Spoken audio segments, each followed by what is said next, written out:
এটা একটা যদি আয়তাকার দেয়াল হয়, আয়তাকার দেয়াল বুঝেন তো আগের মতো, এই আয়তাকার দেয়ালটার দৈর্ঘ্য প্রস্থ উল্টো দেওয়া আছে।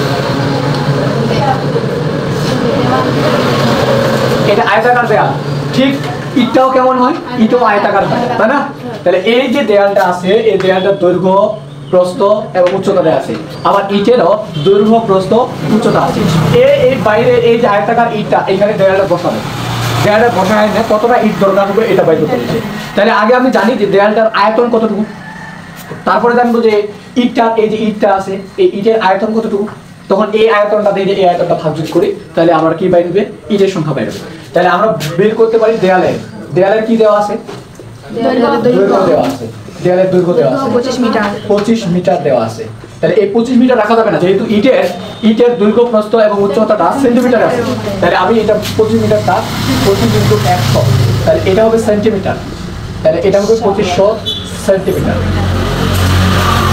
উচ্চতা কত আছে, 6 সেন্টিমিটার। কত হবে, 6 মিটার। তাহলে এই যে দেয়ালটা, এই দেয়ালটার কি বের করব, এই যে সেন্টিমিটারটা, তাহলে 600 সেন্টিমিটার। এবার এই দেয়ালের পুরুত্ব, দেয়ালের কি দেওয়া আছে, একটা পুরুত্ব কত দেওয়া আছে, 30 সেন্টিমিটার। এটা কি করতে হবে কোনো কিছু, এই দেয়ালের আয়তন, তাহলে এই যে 25 গুণন এই 2500 গুণন 600 গুণন 30 ঘন সেন্টিমিটার। তাহলে ক্যালকুলেশন 4 5 1 2 3 4 5 6 ঘন সেন্টিমিটার। ঠিক আছে। এবার ইটের সবাই বুঝি, ইটের দৈর্ঘ্য দেওয়া আছে, কত দেওয়া আছে, ইটের দৈর্ঘ্য 10 সেন্টিমিটার। ইটের প্রস্থ দেওয়া আছে 5 সেন্টিমিটার। প্রস্থ তো না, উচ্চতা,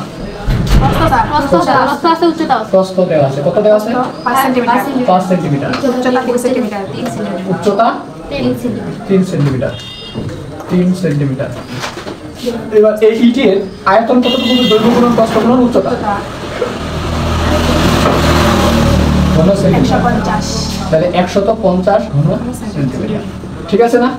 এবার ইটের সংখ্যা কটা লাগবে, এই যে 150 ঘন সেন্টিমিটারে ইট কয়টা, 150 ঘন সেন্টিমিটার হিসাব করলাম, কয়টা ইট নিয়ে একটা ইটের তো আয়তনে দেবো নাকি, তাহলে 150 ঘন সেন্টিমিটারে ইটের সংখ্যা 1টি, অতএব 1 ঘন সেন্টিমিটার 150, অতএব আমরা কত পাইছি, 45 1 2 3 4 5 6 ঘন সেন্টিমিটার ইটের সংখ্যা 45 1 2 3 4 5 6 বাই 150।